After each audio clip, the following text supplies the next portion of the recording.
welcome everybody. I will pass this over to my colleague, Niti. The appointed hour is here, and we're delighted that you're joining us for the 41st webinar in our Circle of Cleft Professionals series.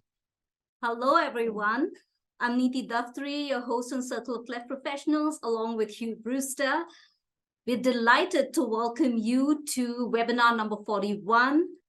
Today's webinar will focus on a topic that many CCC teams and speech therapists here today are possibly struggling with, probably on a regular basis: how best to engage with cross-linguistic or multilinguistic assessment and speech therapy for children with cleft.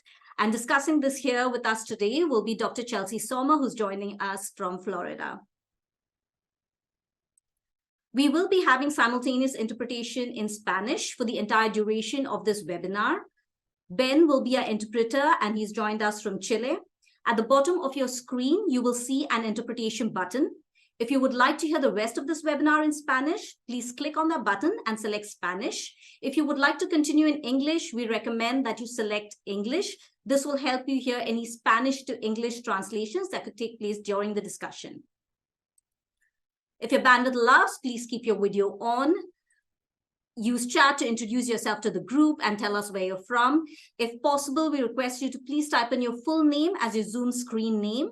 During the presentation or discussion, feel free to type in your questions or comments, or to use the Zoom reactions button. You will be muted during the presentation. If you would like to speak during the discussion, you can get our attention by using the raise hand feature on Zoom.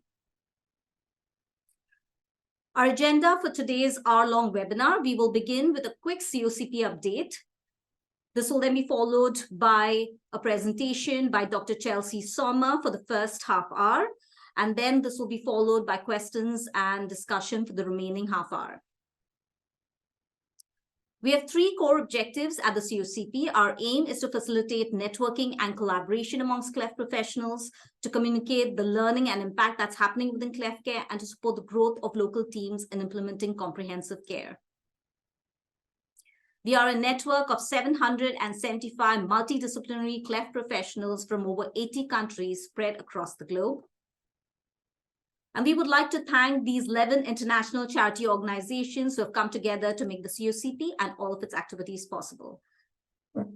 Over to you, Hugh, to introduce a presenter for today.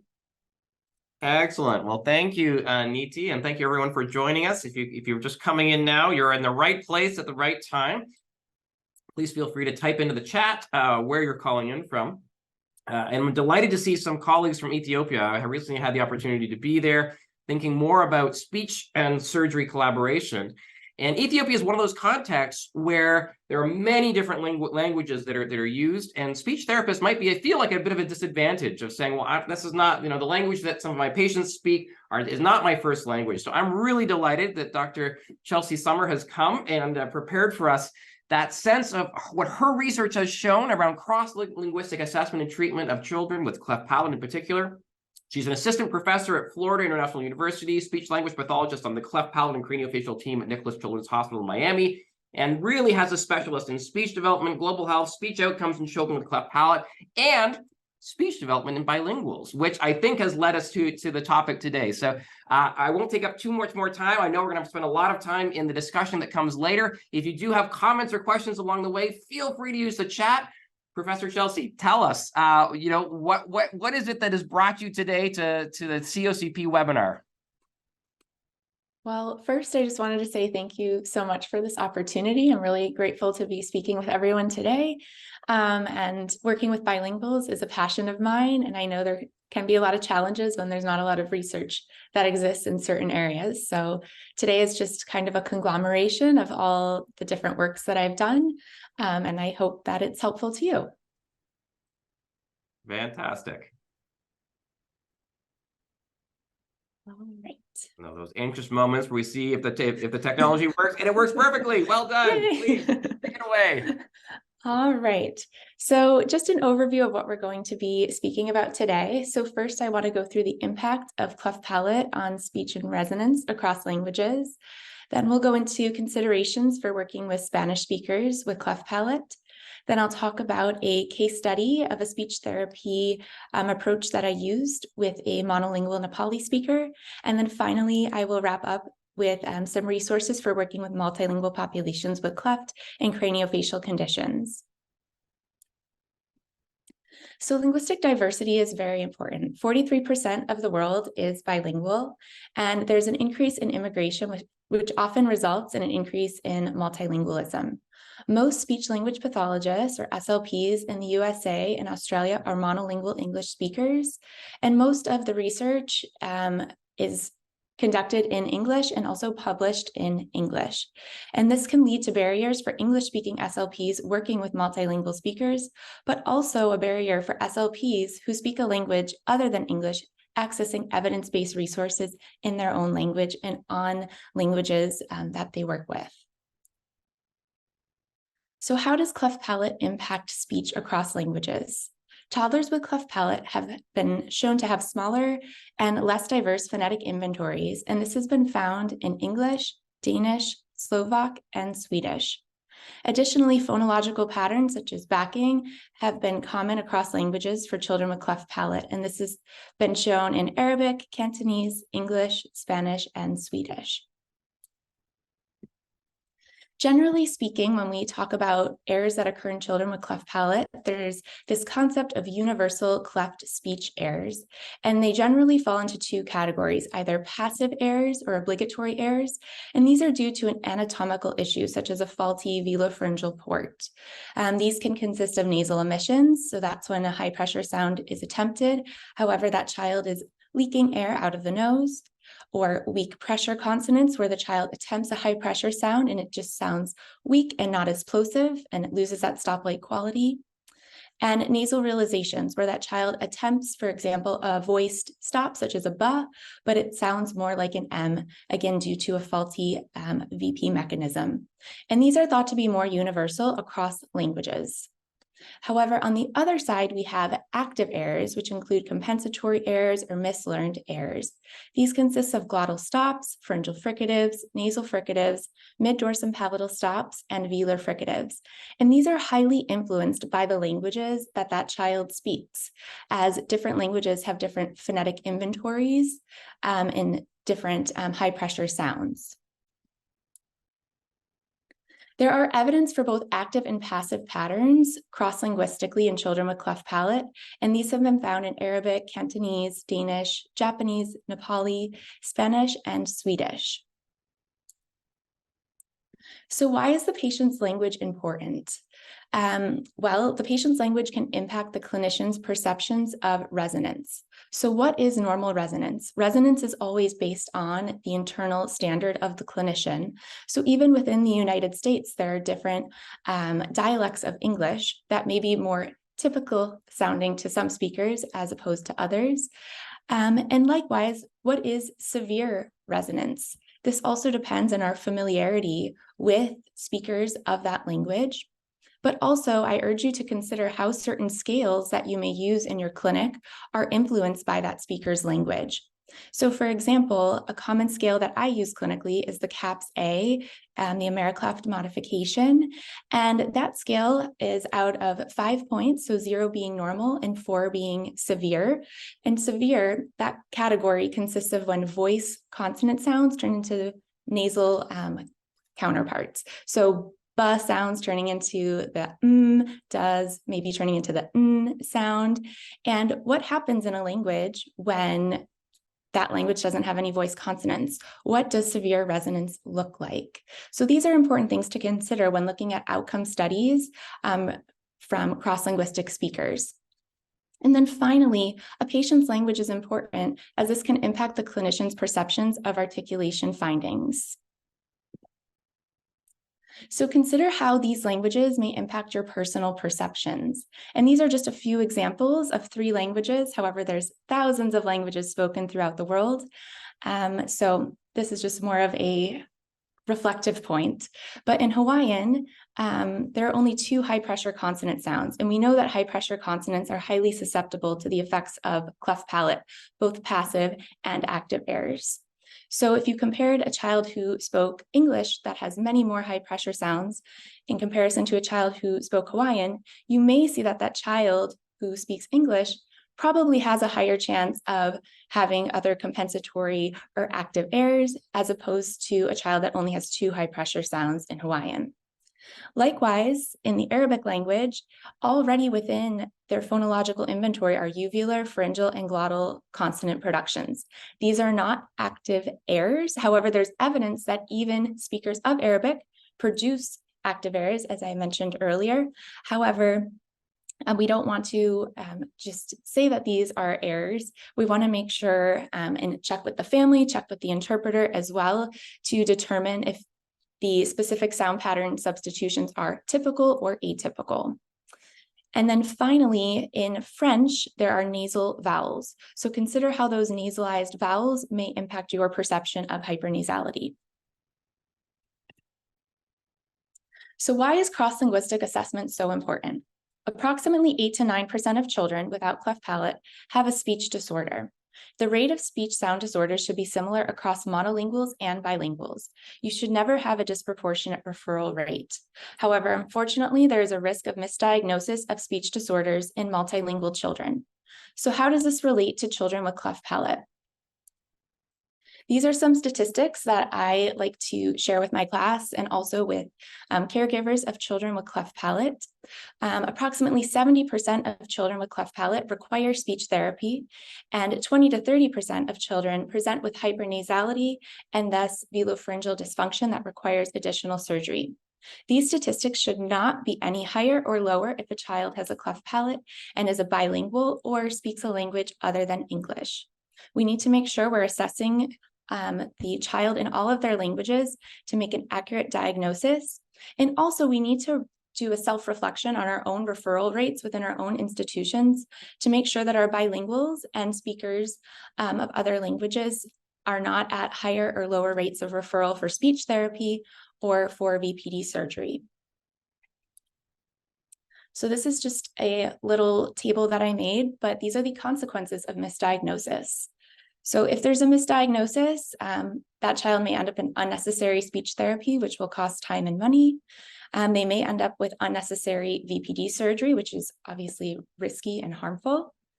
However, misdiagnosis goes the other way as well. So if you're attributing too much to linguistic diversity and not recommending speech therapy when it is needed, then you're holding this child back from getting the services that they truly need. And if you're attributing too much to linguistic diversity and not recommending VPD surgery when it is needed, that can also have harmful impacts on that child's future communication. All right, so that was just a brief overview. Now shifting gears and talking about considerations when working with Spanish speakers. So Spanish is the 4th most common language spoken in the world. At a minimum, there are 35 dialects, and within each country, there are many more dialects. Few studies have been conducted assessing Spanish speakers both with and without cleft palate. And it is important to consider phonemic differences across English and Spanish when assessing Spanish speakers. So here's just a brief overview of English and Spanish phonology. We see the phonemes that occur in English in blue over here, the phonemes that occur in Spanish only in the red circle over here, and the phonemes that occur in both languages in this overlapping area here. However, I do want to say that these orthographically may appear similar. However, phonetically, they do differ, which I will get into on the next slide. So there are phonological differences that we must consider when assessing Spanish speakers, but also this can be applied to speakers of any languages. I'm using Spanish as an example, as Spanish is a language that I use mostly clinically here and abroad. And my research also lies within this area as well. So in Spanish, vowels occur at a rate of 48.4%. However, in English, vowels only occur at a rate of 38 to 40%. Since hypernasality is first perceived on vowels, if a child presents with VPD and speaks a language with an increased occurrence of vowels, they might be perceived as more hypernasal, just because that probability of them expressing their hypernasality on vowels is more apparent in conversational speech, that is. Also, there are voice onset time differences, which may influence the clinician's findings. So for example, the pa and ba, albeit look the same on paper, however, the pa in English has a voice onset time, so that's when our lips explode and our vocal folds onset, and that's a long voice onset time. But the only difference between pa and ba is that the ba has a shorter voice onset time, so the lips explode and the vocal folds onset. However, in Spanish, the pa and ba are phonetically different than the English counterparts. So the ba in Spanish actually has a negative voice onset time. So what that means is that our vocal folds onset, they start to vibrate, and then the lips explode. So Cordero, during her dissertation, hypothesized that there might be some transpalatal nasalence that's produced during the production of the ba phoneme, for example, and that potentially can influence the listener's perception of hypernasality. There are also word position differences to be aware of. Spanish is a very consonant vowel structured language, and there's only 5 phonemes that occur in the final position, and those 5 final position phonemes are very susceptible to the influences of dialect and articulation differences. Number 4 are approximate differences. So the ba, da, and ga, which are voiced stop consonants in English, when they are produced in conversational speech or in the middle of words, they're actually produced in Spanish as their approximate counterparts. So the ba is not as plosive, it's a bilabial fricative. The da is not as plosive, we can see that here, and the ga is not as plosive either. So they're produced much softer than the English counterpart. And these are not weak pressure consonants. However, I could easily see how they could be confused as weak pressure consonants. And sometimes they are omitted depending on the dialect. So I have this example here of pasado, and some speakers of Spanish may say pasao and completely eliminate that approximate phoneme there. And finally, there are dialect differences in Spanish. So in English, generally speaking, we perceive accents based on vowel differences. However, in Spanish, the vowels usually stay the same. However, the consonant sounds may shift. So for example, Spanish speakers of Caribbean Spanish or Caribe Spanish, instead of saying the S sound in the final position, they may aspirate that sound. And what that means is they might produce a slight H sound instead of the S, like a glottal fricative, or they may completely drop the S sound.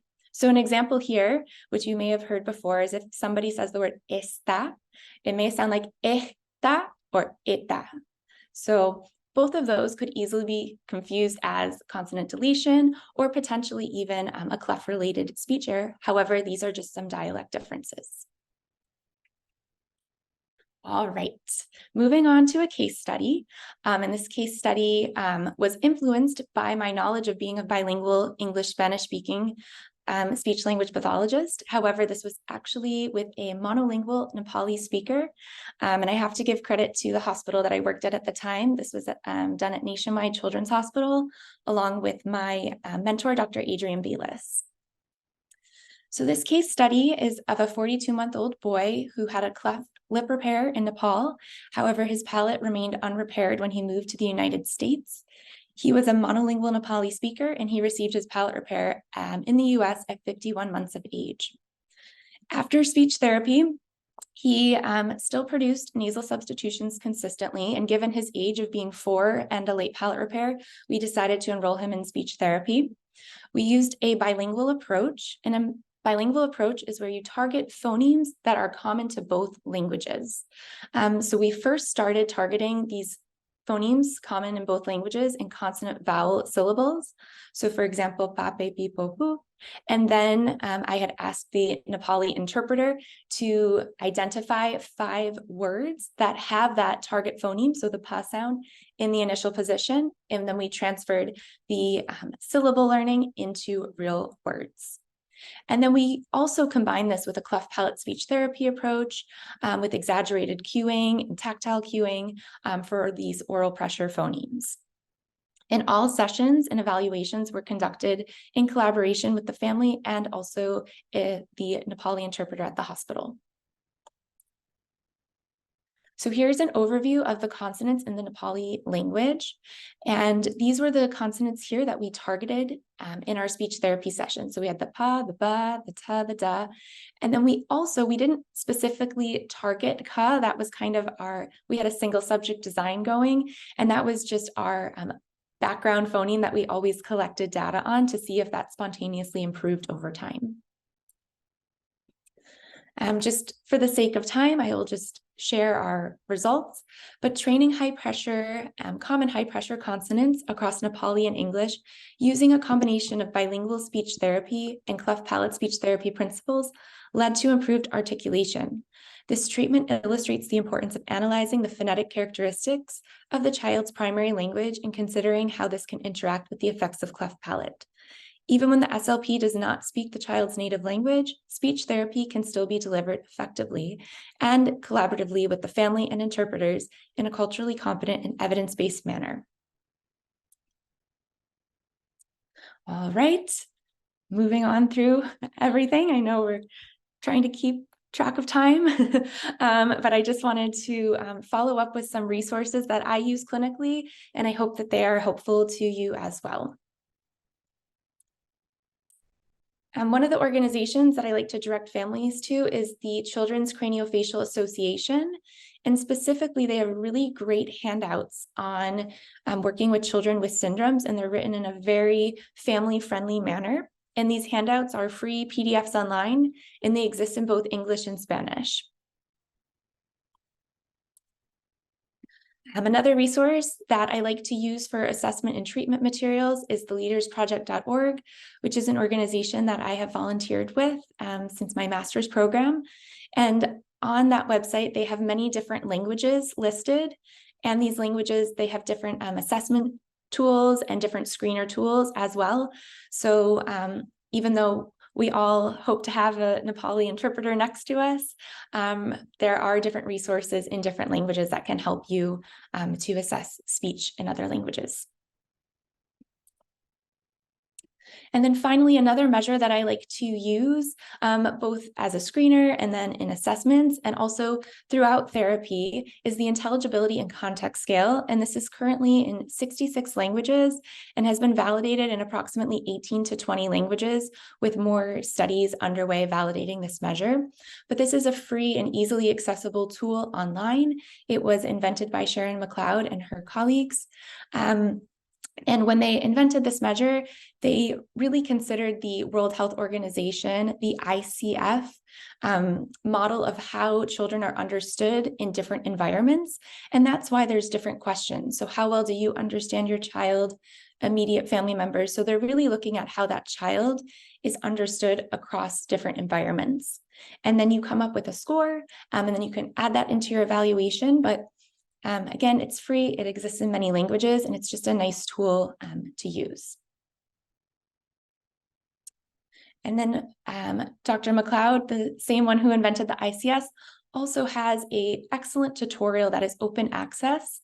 In this tutorial, she had created an international expert panel on multilingual children's speech, and it goes through all the critical components for assessing speech skills for children who do not speak the same language as the clinician. So I encourage you all to take a look at that when you have a chance. In conclusion, it's important to assess the patient in all of their languages and also to consider how the child's languages can influence their speech productions and resonance in both languages. So for example, a child who speaks Spanish and English, they may have Spanish-influenced English, but they also may have English that's influencing their Spanish as well. So it's important to assess that child in both languages. Also consider how the child's language can influence your assessment results and also your recommendations. So as a reminder, we don't want any over or under referrals or disproportions between our monolingual children and our bilingual children. And finally, I always obtain a caregiver report about the child's communication, whereas it could just be a case study asking the parent, how well do you think your child communicates compared to peers of their same age or compared to other siblings, or even including that ICS, the intelligibility and context scale measure, is part of your overall assessment. All those things are very, very helpful to me, and I hope they're very helpful to you as well. If you have any more questions, please do feel free to reach out to me. I tried to keep the presentation under 25 minutes, so I think we're at around 20-ish minutes. So I'm happy to take questions now if needed.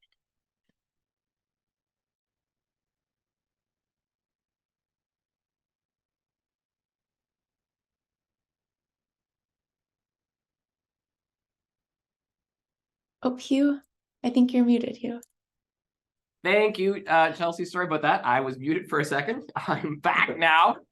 Apologize for that pregnant pause. That was wonderful, Professor Chelsea. And I think you're right. This is you've hit the target right on. We have lots of time to discuss this really exciting topic. And you'll see that on the chat we already have some topics coming in. So as you gather your thoughts, I've put a few things there for you to think about your own practice. For everyone on the call, what percentage of patients in your own practice speak more than one language? Is that something that you've considered before? And as you think about that, we've also got some questions along the way. So let's start off with Dr. Michael Goldwasser's question about how endoscopy influences your assessment. And let's just start with you, Chelsea.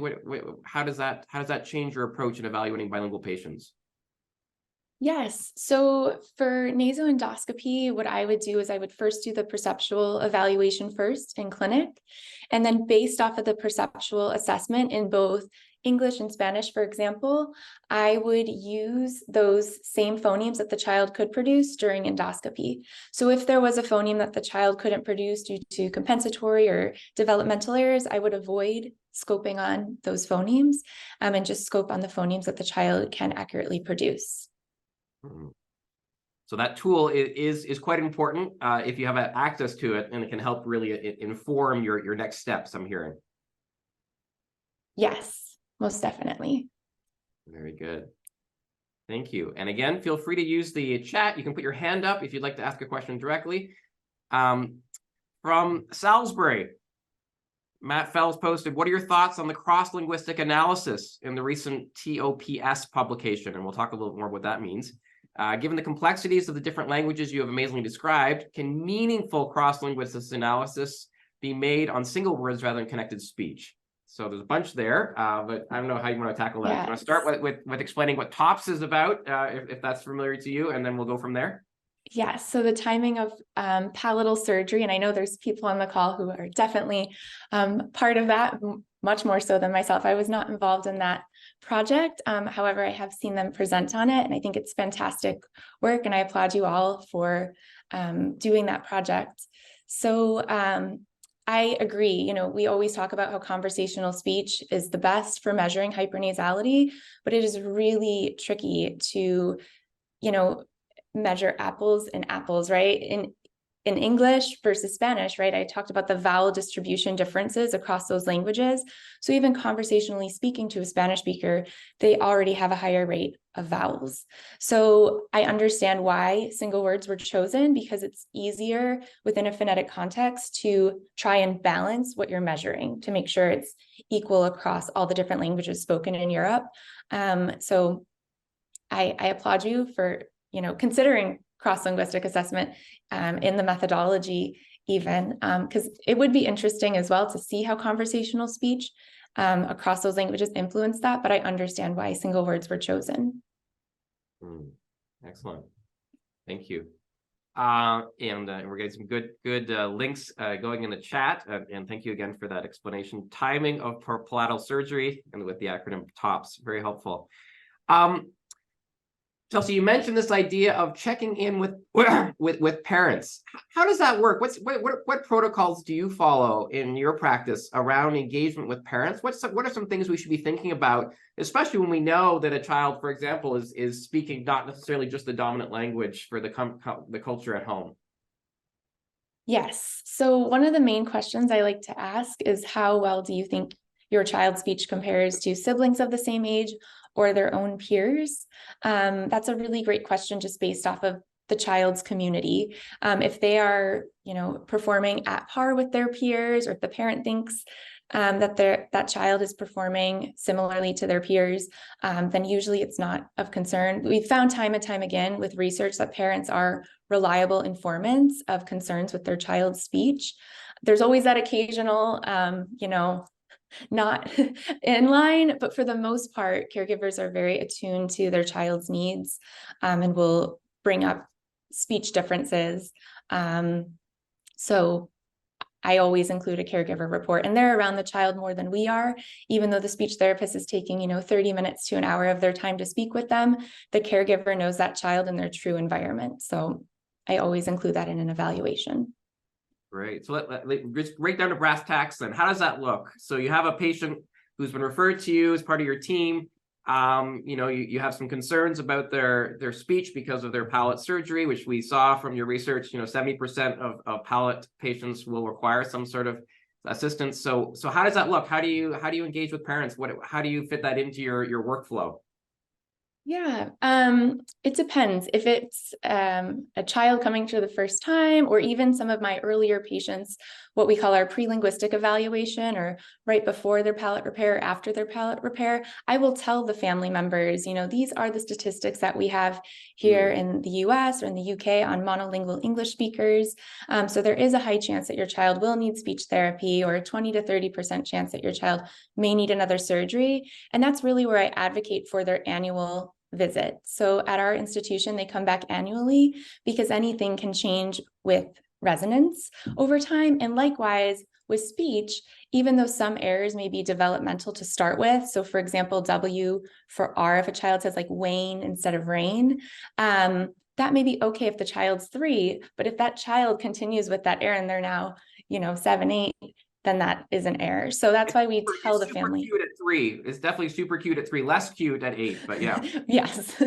So that's why I explain these things to them early on, because I feel like the general, population of people outside of cleft palate, outside of speech therapy, they don't know what normal speech and language development looks like. So kind of to give them these fair expectations early on, and to advocate really for speech therapy early on, and that they see the importance of their annual appointment.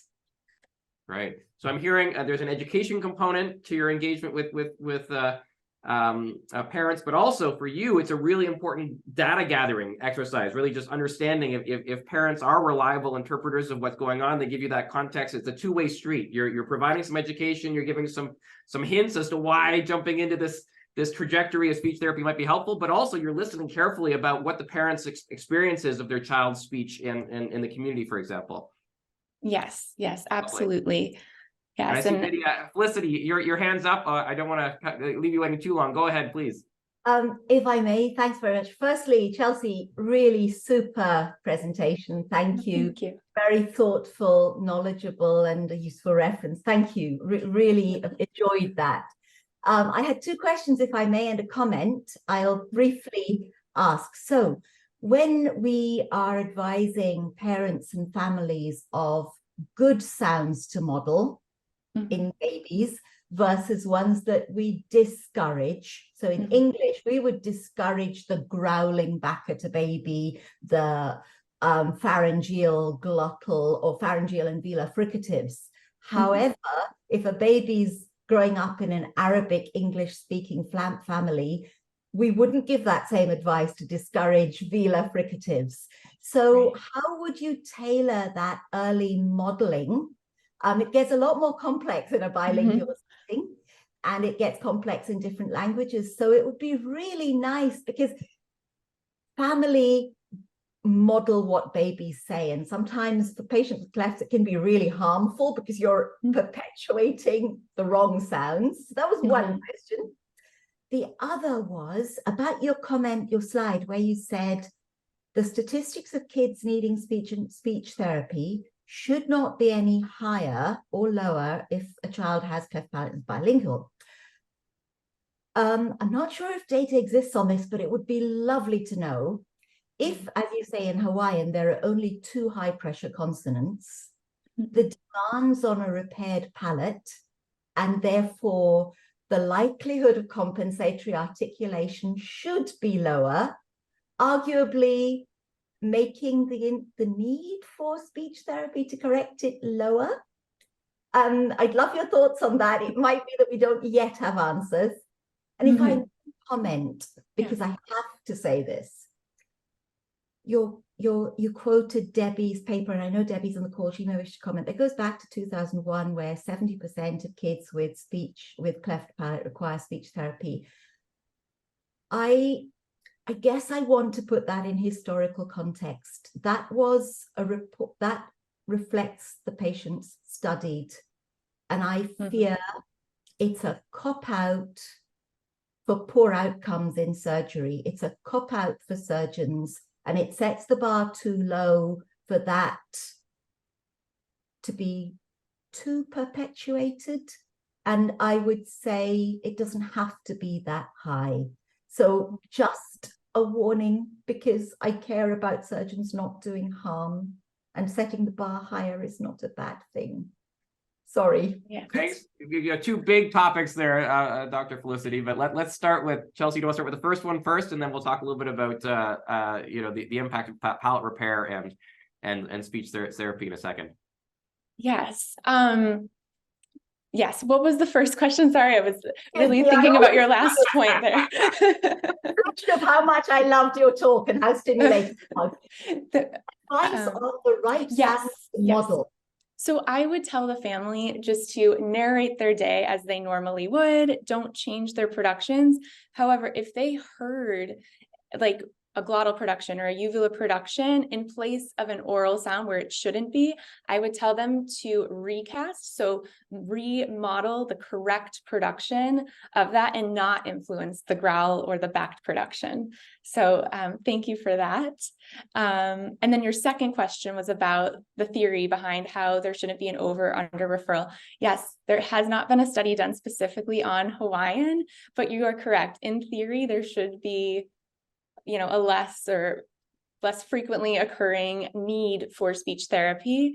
I completely agree with you. That would be an interesting study. And then finally, yes, I also agree with you. I know those statistics tend to be older. And interestingly, in the United States, the other study that I cited was Hardin-Jones in Jones 2005.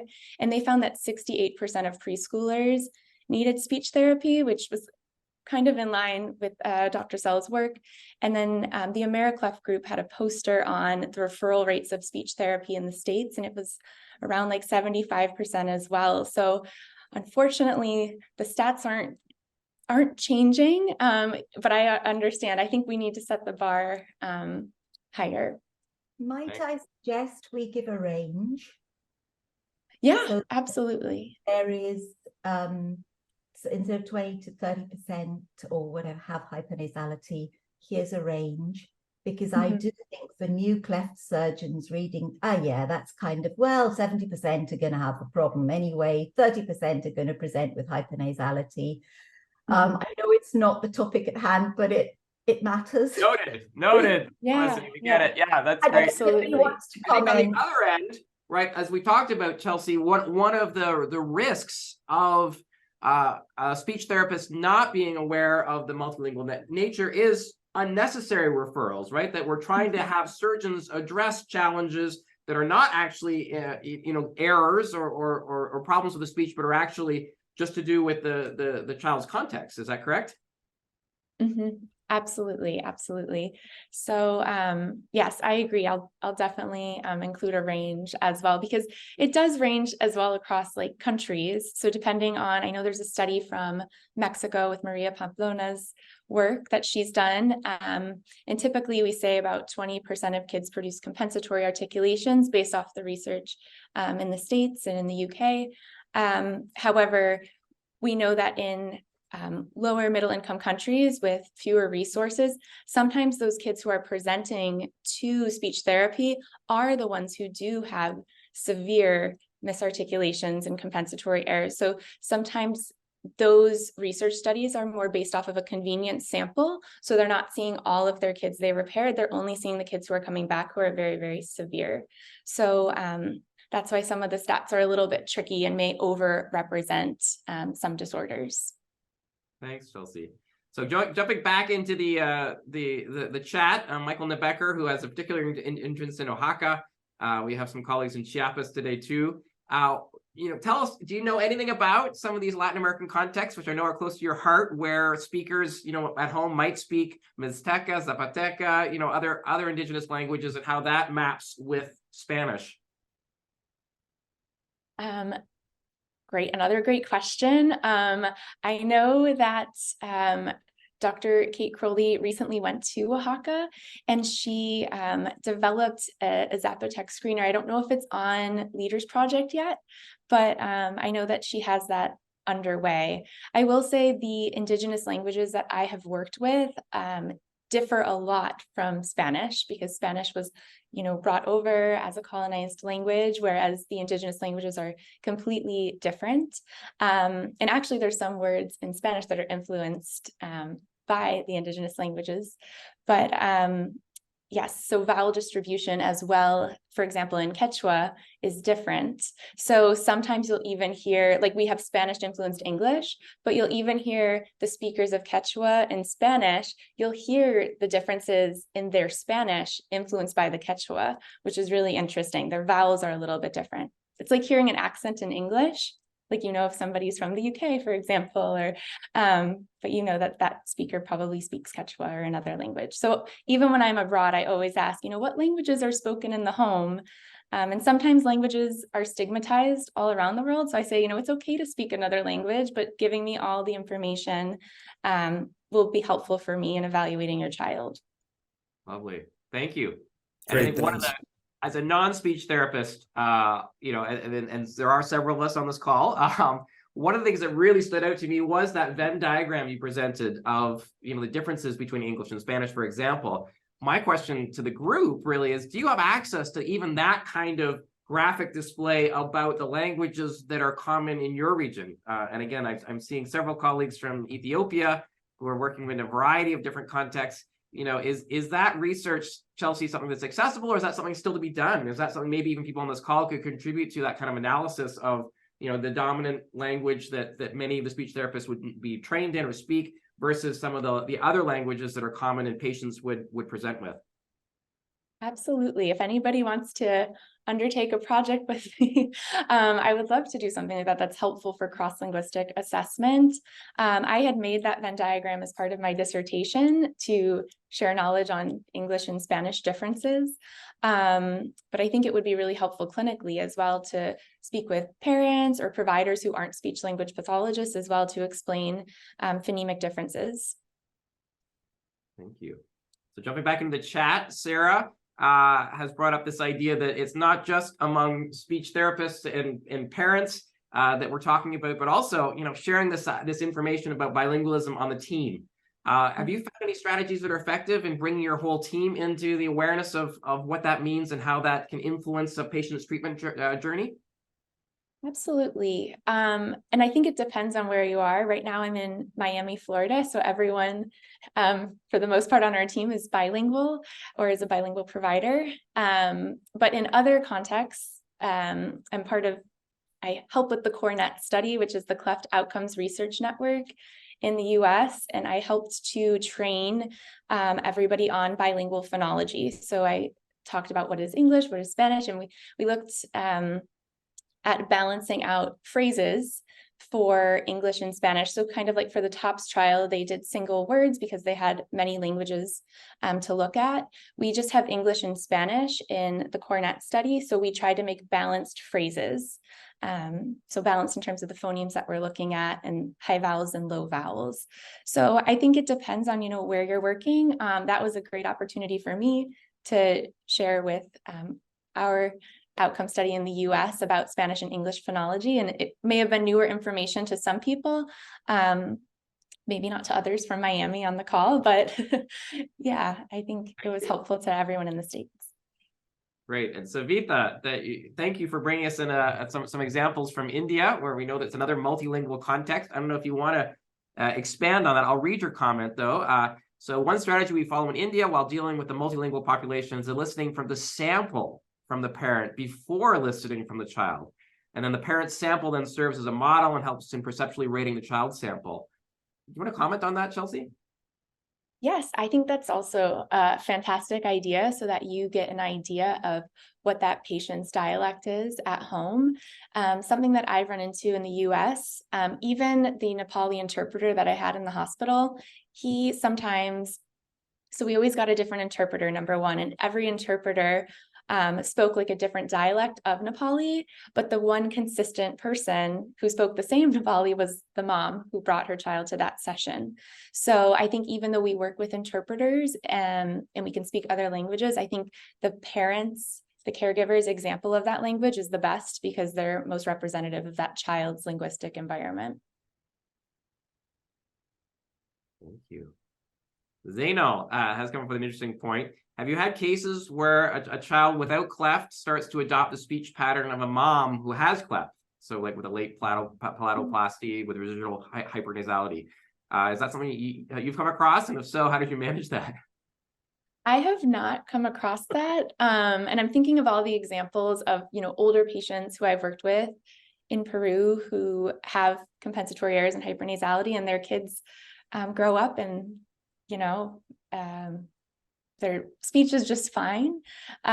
So even though we say typically, your speech represents your mother's speech, I don't think it's always like that. I think, there are other ways that we learn communication. So that would be an interesting study, but I have not come across that. Thank you. Great. Who else? Who else has a question or an example to share about how you're dealing with this multilingual population? So I see Trina, and then Dr. Sadiq will be next.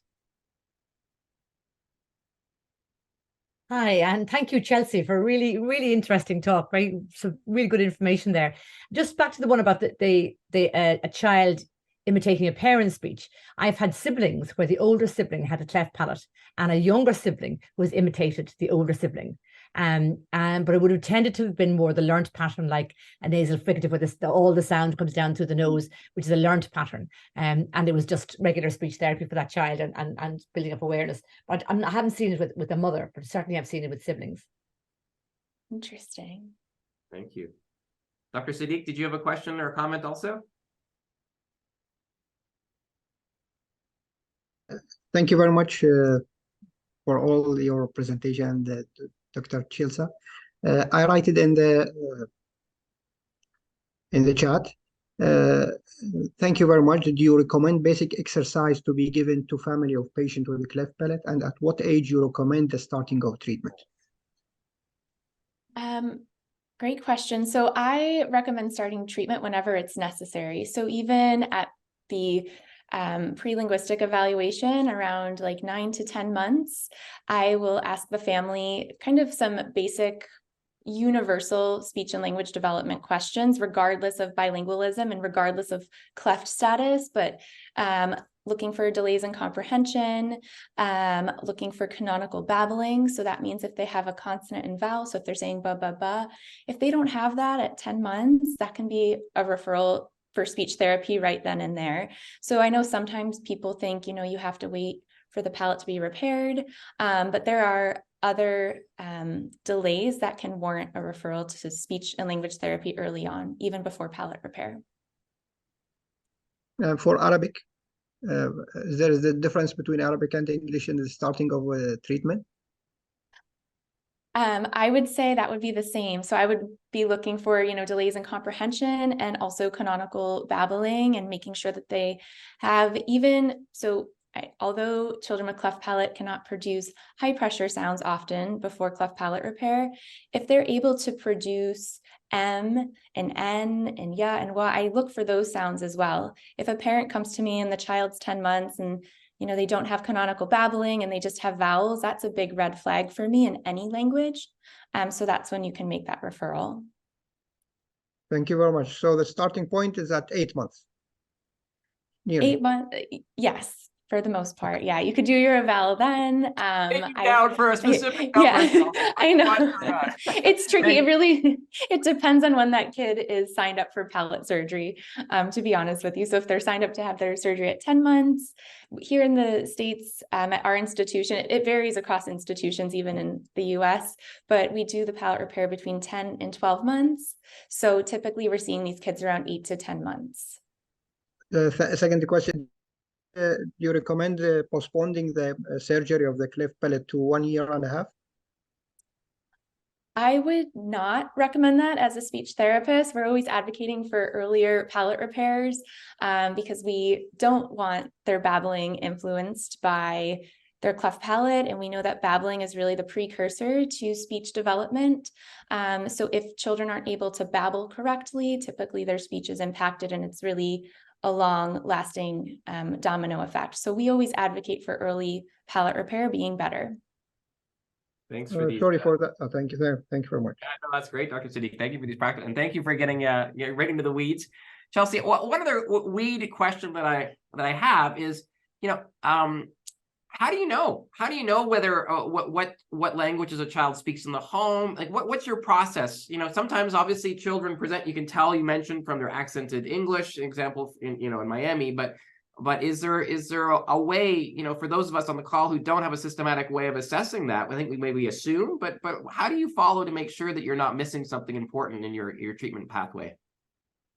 That's a great question. It's one of my first questions on my evaluation form. I'll ask them, how's everything going? Everything at school? Is the child in, typical classes or special classes? And then I'll say, what languages are spoken in the home? And that's how I kind of gauge, and they'll be like, oh, we speak Spanish and English, but he only speaks English, or we speak Spanish and English and he speaks Spanish with grandma. So there's very specific communication partners sometimes that kids will speak one language with as opposed to another. But yeah, I always ask that question. So I'm hearing that you weave this into your initial protocol when you're meeting parents for the first time, potentially, who have been referred or just as part of your screening. Is that correct?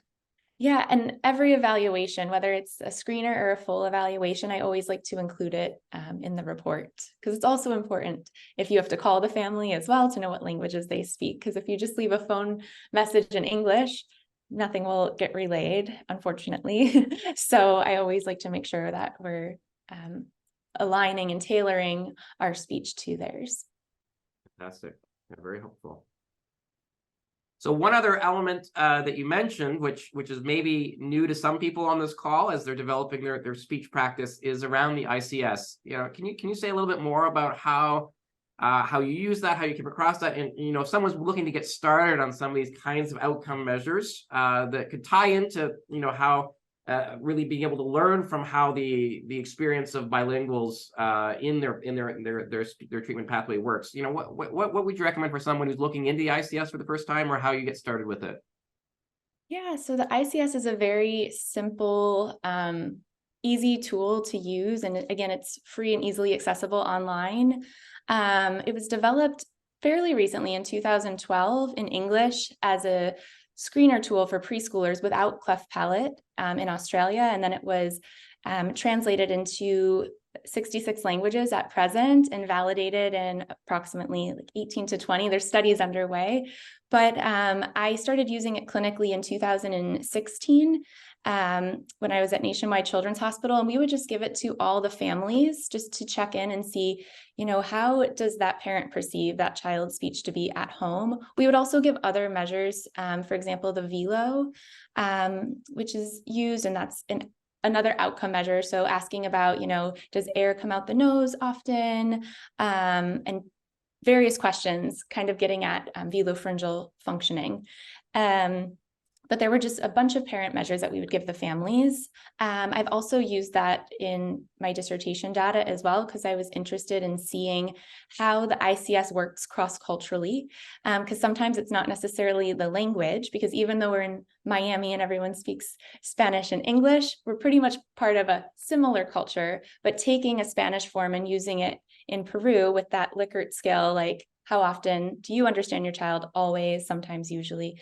I wanted to look at the validation properties of that with Spanish speakers. So I did that in children with and without cleft palate, and it did show promising psychometric properties for criterion validity. So I will say the studies that have been done have found that it is valid and reliable across languages and cultures.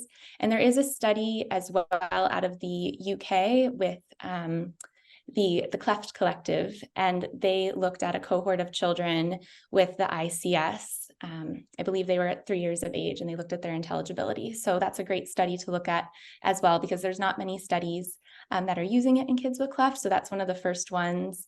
And they are also using it with Cornet as well, with English and Spanish speakers. Very helpful. Thank you. We're rounding the bend here. I'm especially interested for anyone who's practicing in a multilingual environment. If you have a question or a comment, please chime in here. This is really for you. That we want to understand your context better, and then obviously take advantage of the research that Chelsea's been doing on these multilingual environments.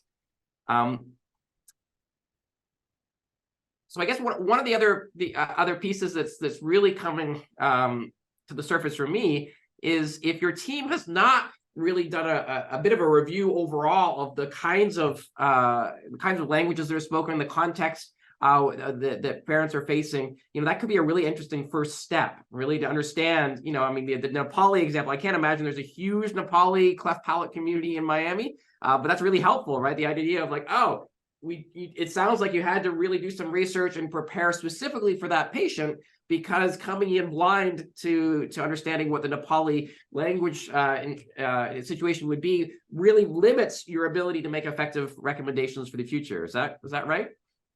Absolutely. Yes. So, and that can be in any language. So Nepali is obviously less frequently occurring in comparison to Spanish. But if you have a child who speaks the language that isn't as frequent as your majority language, wherever you're located, I would say you could do the same thing. Look at phonemes that overlap between your languages and the child's, and try to target those in consonant vowel syllables, and then transfer that into words. Fantastic. Thank you very much. Great. Well, I think we've kind of covered we could go on for a long time, but I think you've got our brains started. So I'll ask Niti just to share one more slide with us here. And I think this is again, for those questions about whether this will be shared on YouTube, et cetera. Yes, you can always find Circle Cleft Professionals YouTube channel, which again would let us to these kinds of questions. What is it from this research that Chelsea's been presenting, this approach to cleft palate therapy, is most compelling for you?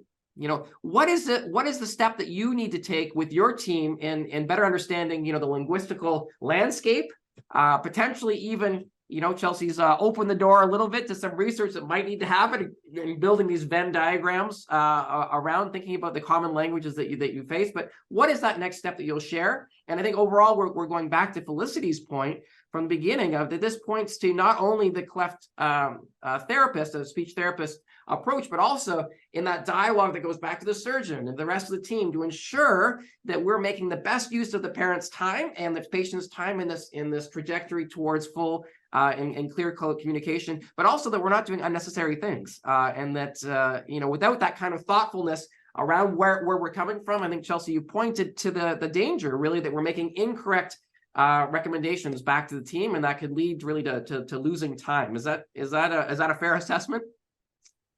Absolutely, yes. So just self-reflecting, and next time you work with a speaker who doesn't speak your language, think to yourself, is this the correct recommendation? Would the parent also agree with my recommendations? That's a part that I wanted to add in. So at the end of the evaluation, say, okay, I'm recommending speech therapy for this. Do you agree with that? Do you see the same, challenges that I'm seeing? And same thing with VPD surgery. Are you hearing the same things that I'm hearing? Are you concerned? If they say they're not concerned, then I say, okay, let's hold off on this, or maybe assess, why aren't they concerned? Sometimes parents may mix up the concept of nasality with, being stuffy versus being hyper nasal. So talking about those differences and being like, do you hear those things?